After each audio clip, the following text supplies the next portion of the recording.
It was actually here in the Falkland Islands at the infant junior school, and it was a little girl who I think was probably about 6 or 7 who stood up.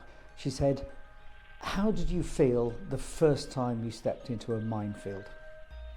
And I thought that was such an insightful question that no adult had ever asked me, because actually the first time you step into a minefield, you really think carefully about what you're doing and why you're doing it.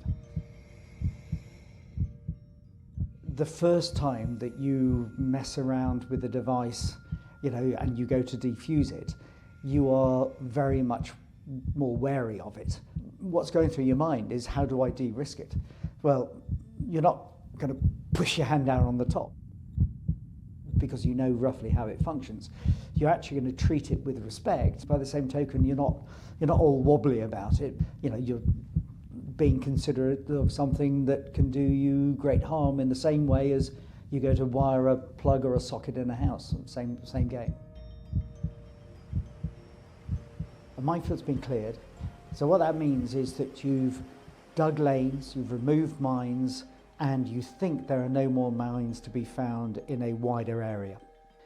So there is a moment when you have to step over the string, and you've got to be utterly certain that you've made the right decision.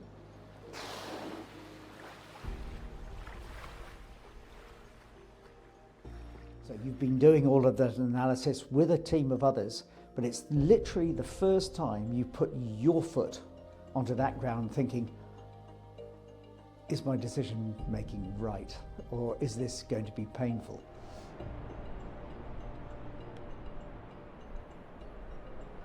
It's quite interesting looking back at the whole of the Falklands piece.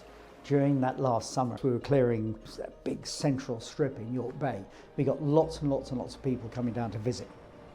And all the way through the programme, we'd had people come out to minefields to try and get them to understand why it is we have such high confidence in the quality of the ground that we release.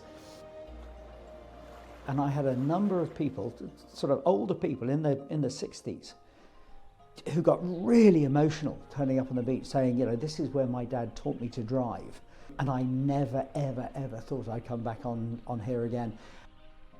It's such a privilege to be allowed to be in a position to be able to do that work, to make that happen.